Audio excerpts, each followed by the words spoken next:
সামনে দেখতে পাচ্ছেন বিডিআরদের লঙ্গরখানা। এটা যে বিডিআরদের ব্রাক, এখানে ওনারা থাকেন। আজকে বৃষ্টি হয়েছে, যার কারণে লোকজন খুব কম।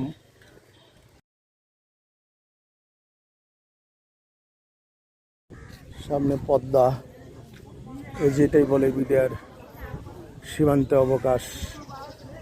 আজকে কম লোকজন দেখা যাচ্ছে। এখানে সামনে এটা চর পড়েছে।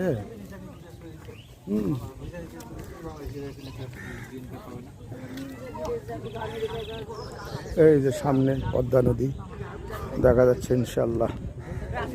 হ্যাঁ হ্যাঁ, আস্তে আস্তে আমি নিচের দিকে এগোচ্ছি।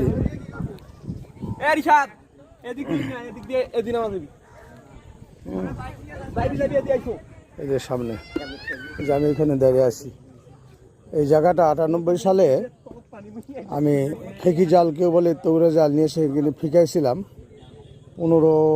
10-15 হাত নিচে জালটা আটকে গেছিলো। আমি ভয়ে ভয়ে নামিচ্ছিলাম না। এখানে 98 সালের ঘটনা।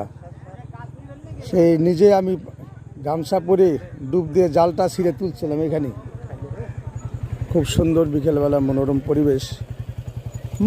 দেখতে পাচ্ছেন সামনে পদ্মা নদী। চলো চলো আমরা যাই। বিকেলবেলা লোকজন খুব কম, তাছাড়া আরও জাঁকজমক হতো, অনেক লোকজন দেখা যেত ইনশাল্লাহ।